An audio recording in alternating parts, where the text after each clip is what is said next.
सय्यदिल अंबिया वल मुरसलीन अम्मा बाद। आज हमारे लिए बड़ी खुशी का ये समझ लें कि लम्हा है कि हमारे पास कौमी यकजहती इत्तेहाद के सरबरा जनाब एजाजुल हक साहब की आमद हुई है। हम इनको खुशामदीद कहते हैं और हम एक और हवाले से भी अपनी खुशी का इज़हार आपके सामने करना चाहते हैं। मैं चूँकि इस वक्त सिंध में मौजूद हूँ, सिंध के सबसे बड़े शहर में मौजूद हूँ और जो इस वक्त सिंध की सूरत हाल है वो भी यकीनी तौर पर आपके सामने है कि 15 साल से एक जमात यहाँ पर हुक्मरानी कर रही है और यहाँ पर हुक्मरानी के बीच उन्होंने जो इस सूबे को दिया है वो आपके सामने है।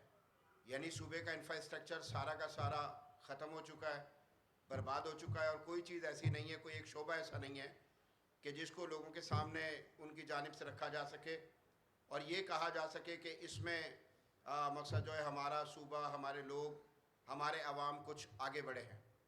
तो मैं ये समझता हूँ कि इस वक्त ज़रूरत है बहुत ज़्यादा कि फरसूदा सियासी जमातें जिन्होंने लूट मार का बाज़ार बहुत ज़बरदस्त तरीके से गर्म किया है, उनका डट कर जो है उनके ये समझ लें कि मद्दे मुकाबिल आया जाए।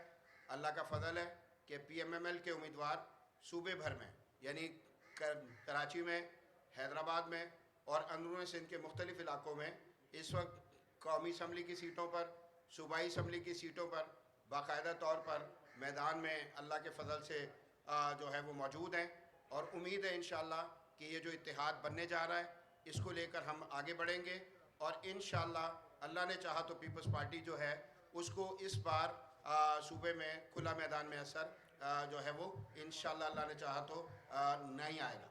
तो हम एक दफ़ा फिर शुक्रिया अदा करते हैं एजाजुल हक साहब का, हमारे भाई खालिद जो है वलीद साहब का और दीगर जो अहबाब आए उनका कि वो हमारे पास आए हैं इंशाअल्लाह। और मुझे उम्मीद है इंशाअल्लाह कि इससे सूबे की आवाम जो है वो उनके सियासी जो फ्यूचर है उनका उसके ऊपर बहुत ही आप यूँ कह लें कि मुस्बत जो यानी असरात हैं वो इंशाअल्लाह अज़ीज़ इसके ऊपर पाएंगे। तो इसका इंशाअल्लाह फ़ायदा होगा। अब मैं अपने आने वाले गेस्ट जनाब एजाजुल हक साहब को इंशाअल्लाह अज़ीज़ रिक्वेस्ट करूँगा कि वो आपसे गुफ्तगू फरमाएँ। ये सामने रख लेंगे, इधर ही सही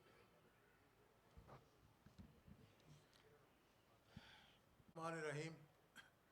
अल्हम्दुलिल्लाहि रब्बिल आलमीन वस्सलातु वस्सलामु अला खातिमुन नबीयीन।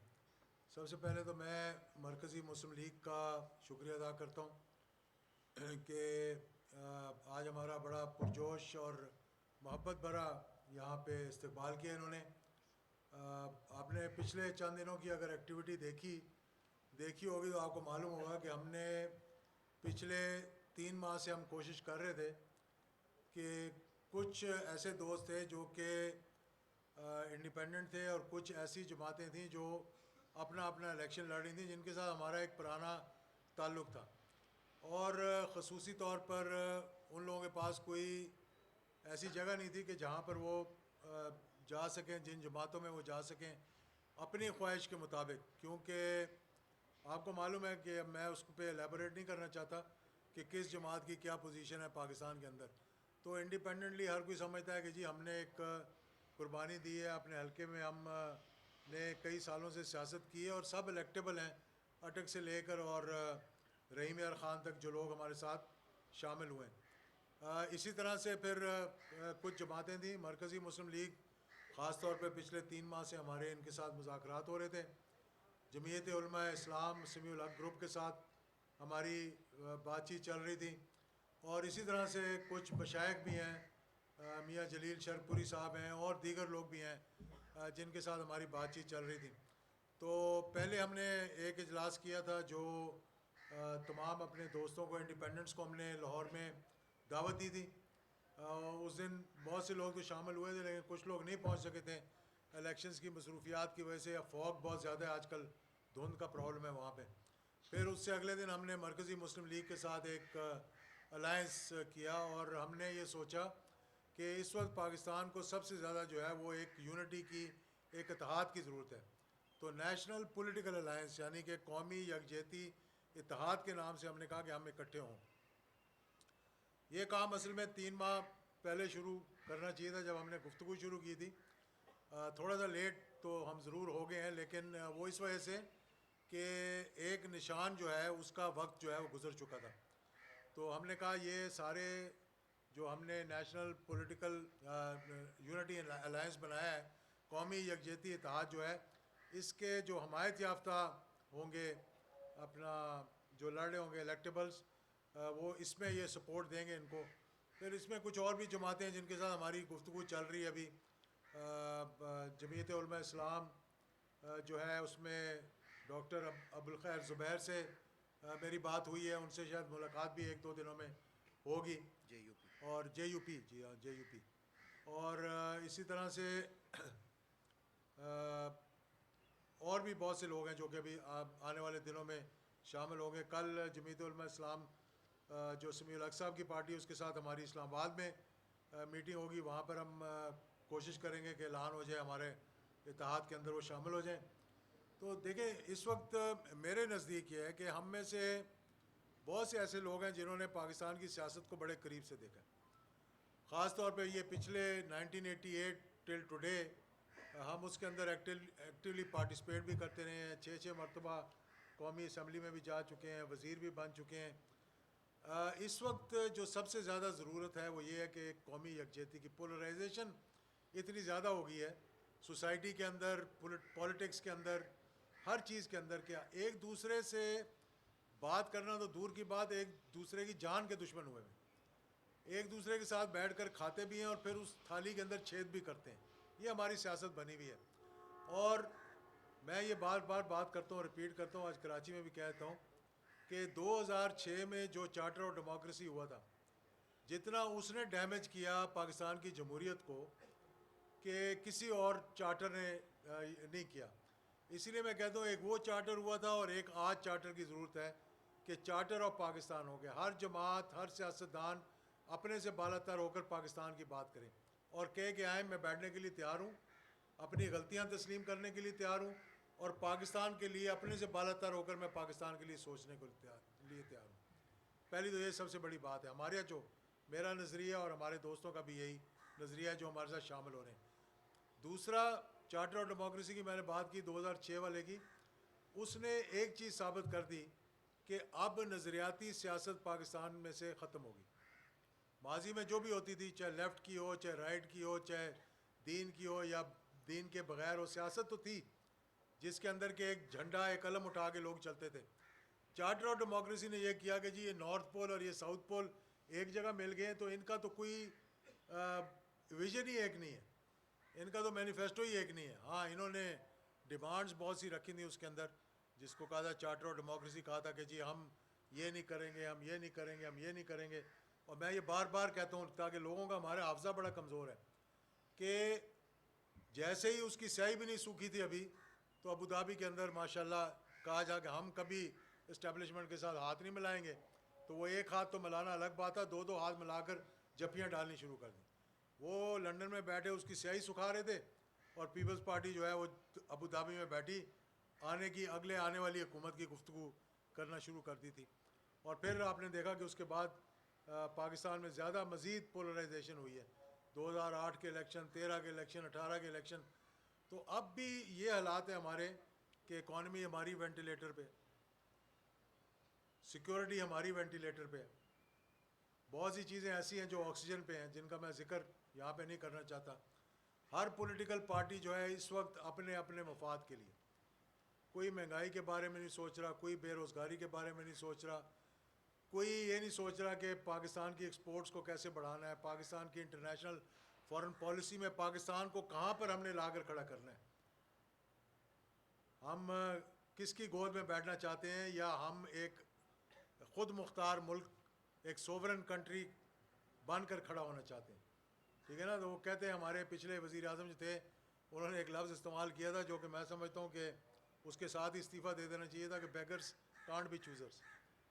25 करोड़ के हम अवाम है, अल्लाह के फजल करम से न्यूक्लियर मुल्क है हम, जितने वसाइल हमारे पास हैं, अगर ये लूटी हुई दौलत ही वापस ले आए तो मैं समझता पाकिस्तान को किसी के आगे हाथ फैलाने की ज़रूरत नहीं। और फिर कहते हैं जी कि हर शख्स मैं समझता अकाउंटेबिलिटी क्रॉस द बोर्ड होनी चाहिए और सियासत के अंदर रवादारी होनी चाहिए। अब आप देख लें कि 16 महीने इकट्ठे जो बैठे रहे, अब जो जाके ज़ुबान इस्तेमाल की पंजाब के अंदर, आपने देखा होगा हाल ही में कि सिवाय गंदी गालियाँ देने के हर चीज़ इस्तेमाल, हर लफ्ज़ उन्होंने इस्तेमाल कर लिया, यानी इतने एक्सट्रीम पे चले गए एक दूसरे के ख़िलाफ़। और आज भी मैं समझता हूँ कि सारी नूरा कुश्ती, ये सारी जमातें इलेक्शंस के बाद इकट्ठी होकर वही PDM 2 बन जाएगा जैसे कि PDM 1 था पहले। किसी को महंगाई की अपने अपने मुफादात का तहफ़्फ़ुज़ कर लो और बच जाओ, वरना कोई एक और रोवनवार खड़ा होकर अंदर की बातें जो है वो बतानी शुरू कर देगा, तो फिर वो उसको रिपीट भी नहीं हम करने दिए। और ख़ैर सोशल मीडिया आजकल है जो कि बहुत चल रहा है। दूसरी बात ये कि जो ये दूरियां हैं इनको हमने नज़दीकियों में तब्दील करना है, पाकिस्तान को उसके नज़रियाती डगर पे डालना है। जिस मकसद के लिए पाकिस्तान बना था, जिस मिशन के लिए पाकिस्तान बना था कि हम इस मुल्क को इस्लाम के नाम पे बनाएंगे, इस्लाम के नाम पे ये चलेगा और इस्लाम ही हमारा महवर होगा, दीन हमारा महवर होगा इस मुल्क। और अल्लाह के फजल व करम से कोशिश हमारी होनी चाहिए कि हम इस तरह लेकर चलें। फिर मसाइल जो हैं उनको हमने उसका जो है वो तदारुक करने के बारे में सोचने के बजाय, कश्मीर के मसले को सामने लाने के बजाय, फ़लस्तीन के बारे में बात करने के बजाय, यानी हमें इतना उलझा दिया है कि एक न्यूक्लियर मुल्क होने के साथ साथ हमें यही मुश्किल पड़ी हुई है कि हमारे अपने ही सिक्योरिटी के मामला ऐसे कर दिए कि रोज़ाना हमारी लाशें जो हैं बॉर्डर से हम उनको पाकिस्तान के झंडे में लपेट कर लेकर आते हैं। और ये बड़े एक दुख की बात है जो मैं कर रहा हूँ कि हमारे पड़ोसियों के साथ पहले हमारा एक ईस्टर्न बॉर्डर होता था, एक वेस्टर्न बॉर्डर होता था, एक मशरक़ी बॉर्डर होता था हिंदुस्तान के साथ, एक मगरबी होता था अफ़गानिस्तान के साथ। एक बॉर्डर पे हमें बहुत 3 जंगें हमने लड़ी, लेकिन ज़्यादा शहादतें कहाँ हुई? दूसरे बॉर्डर से जहाँ पर अमन अमान होना चाहिए। तो इसलिए कराची में आया हूँ क्योंकि कराची पाकिस्तान की इकॉनमी की रीढ़ की हड्डी है। पाकिस्तान ही पाकिस्तान की इकॉनमी को लाकर खड़ा कर सकता है क्योंकि ये हमारा पोर्ट है ये। और कराची ही जो है वो अगर अमन हो कराची के अंदर तो पूरे मुल्क के अंदर अमन होता है। तो आज मैंने कुछ जमातों के साथ यहाँ से मरकज़ी मुस्लिम लीग के साथ तो हमारा इत्तेहाद हो चुका है। आज मैं कुछ और जमातों के साथ रिक्वेस्ट करूँगा जाकर, कुछ से वैसे ही मिलूँगा। GDA के साथ मेरी मुलाकात है, इसके बाद पीर साहब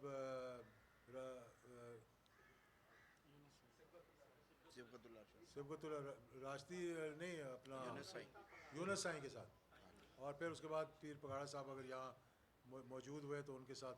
वो यूनुस साईं कह कर नाम ही भूल जाता हूँ मैं, सदरुद्दीन राशदी साहब। तो हमारे बड़े अजीज़ दोस्त हैं, भाई हैं, हम पार्लियामेंट में इकट्ठे रहे। मेरे वालिद के पीर साहब पगाड़ा के साथ बहुत ही करीबी ताल्लुकात हैं। अब ये सेकंड जनरेशन को शिफ्ट हो रहे हैं।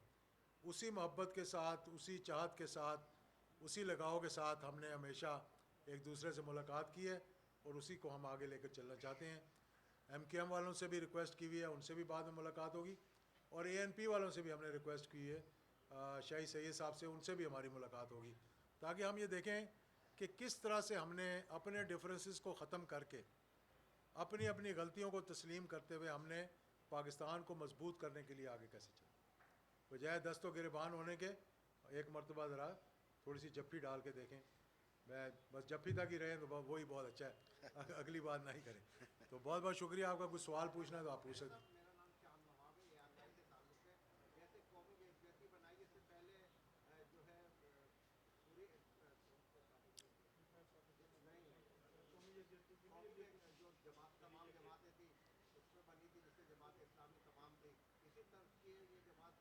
MMA की बात करें आप? इंशाल्लाह अल्लाह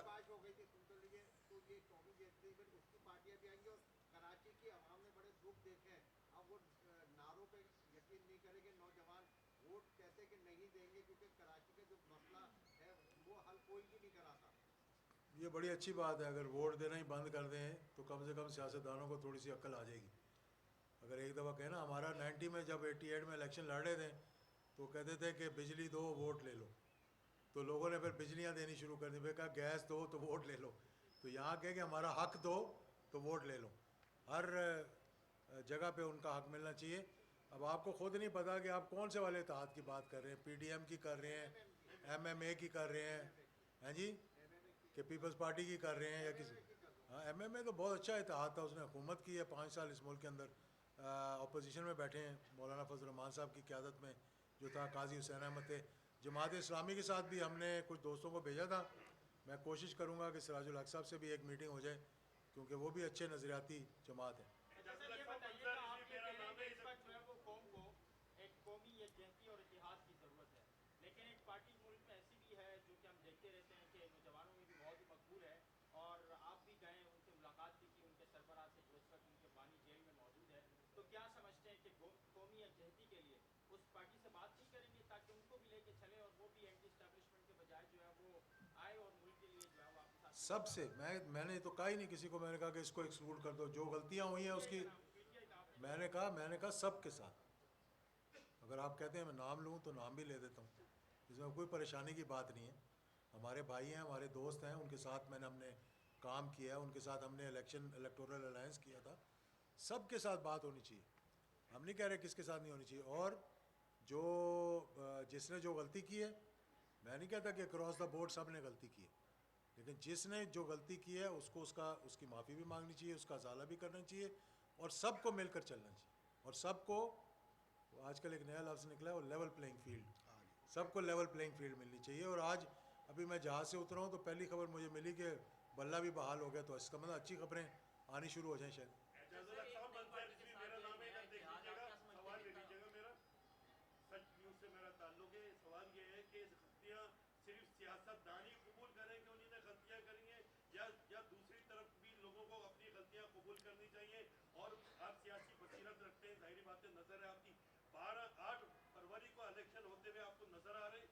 बहुत अच्छा सवाल है आपका, और सारे $1 मिलियन क्वेश्चन है आपके। अगर ये मुझे हर बंदा यही पूछता है, अभी जहाज़ में मैं बैठा हुआ था, इलेक्शन हो रहे हैं 8 फरवरी को, मैं कहा भाई इलेक्शन कमिश्नर जब रिज़ाइन करे तो फिर मुझे वो बना दें आप इलेक्शन कमिश्नर, शायद मैं बता सकूं। मेरा ख्याल है भी कोई प्रेडिक्ट नहीं कर सकता। और जब चीफ जस्टिस ने कहा पत्थर पे लकीर है, तो हम समझते हैं कि पत्थर पे लकीर है। दूसरा उसने कहा कि भाई प्रेस के सामने खड़े होकर कोई अगर 8 फरवरी की बात करेगा तो मैं उस पर कंटेम्प्ट में ले आऊँगा। आपने कहा ना, तो ये आपने सवाल पूछा है, मैंने नहीं पूछा, सारे गवाह है ना भाई। कल को अगर मुझे सुप्रीम कोर्ट बुलाया हो तो आपका क्या नाम है? हाँ, मंजर रिजवी साहब को हम कहेंगे कि भाई आप पेश हो वहाँ जाके, क्योंकि उन्होंने कहा सिर्फ अपनी बेगम से इस बारे में बात कर सकते हैं। हमारी तो बेगम भी तैयार नहीं है ये बात सुनने के लिए। तो जिन्होंने करारदाद पास करवाई तो फिर उनको भी बुलवा लें चीफ जस्टिस साहब, जिन्होंने करारदाद पास करवाई है तो फिर उनको भी बुलवा लें चीफ जस्टिस। वो तो उनको चाहिए सबको बुलवाएं, लेकिन देखें ये चीज़ें जो है इस पर इस तरह ज़िद में नहीं आना चाहिए, किसी चीज़ में ज़िद नहीं होनी चाहिए। खुले दिल के साथ बैठ कर, मैं ये आपको बताऊं कि जितनी पोलराइजेशन है, मुझे ये इलेक्शंस होते हुए तो नज़र आ रहे हैं 8 फरवरी को, लेकिन वो कहते हैं ना कि बेल मुंडे चढ़ती होती है, क्या कहते हैं उसको, मंडेर चढ़ती हुई नज़र नहीं आ रही। क्यों? कि जब तक ये पोलराइजेशन नहीं ख़त्म होगी। मैंने बड़ा सिंपल सा फार्मूला दिया है कि चार्टर ऑफ डेमोक्रेसी करते रहो, PDM में इकट्ठे होते रहो, बगैर मैनिफेस्टो के, बगैर विजन के एक चार्टर ऑफ पाकिस्तान बना लो, सब इकट्ठे होकर बैठ जाओ। आपने कहा कि सिर्फ सियासतदानों की गलतियाँ, मैं कहता हूँ कि हर किसी को अपनी अपनी गलती तस्लीम करनी चाहिए, क्यों ना करें।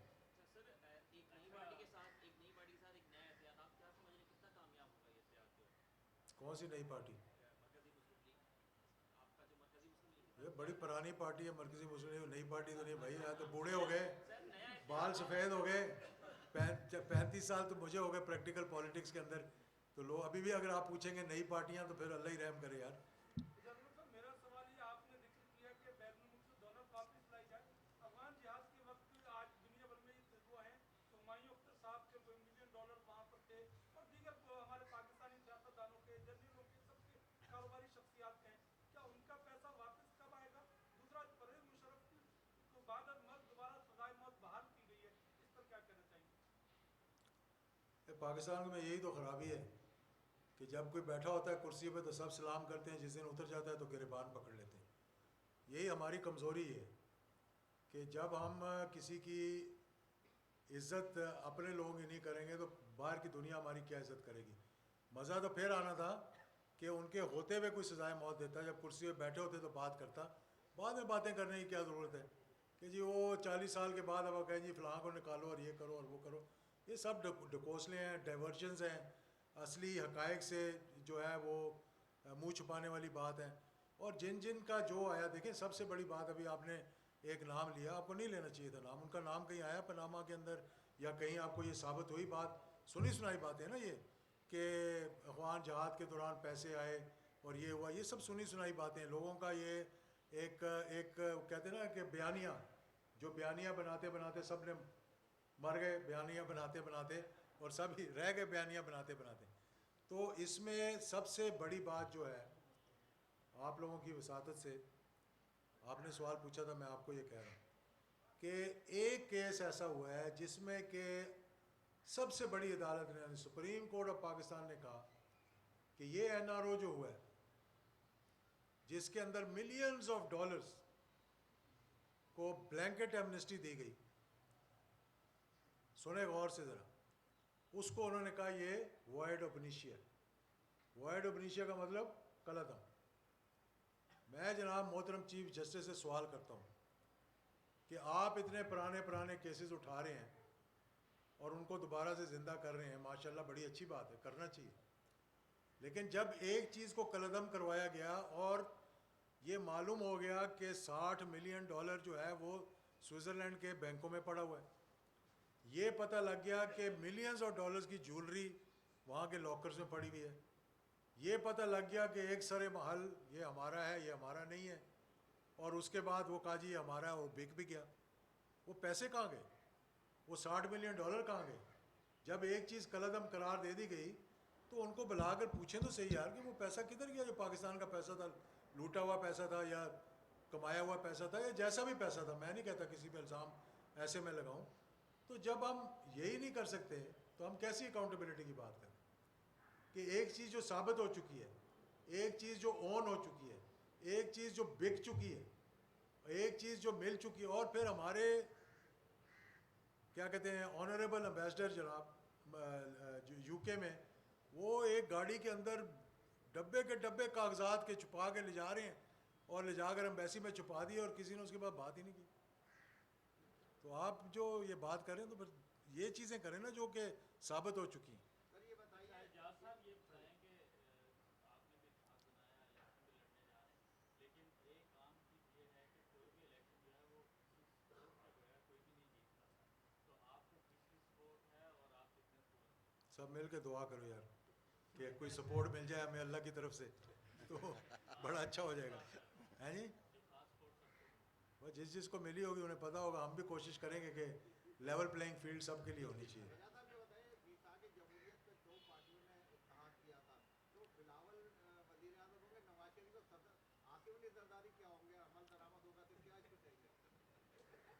ये बड़ी अच्छी बात की आपने, मतलब कि ये पहली दफ़ा पाकिस्तान की तारीख में हो रहा है कि आने वाले इलेक्शन से पहले ही पता है वज़ीर आज़म कौन होगा। अब दो मुल्लाओं में मुर्गी हराम ना हो जाएगी, मुझे लगता है इनमें से किसी ने भी नहीं बनना।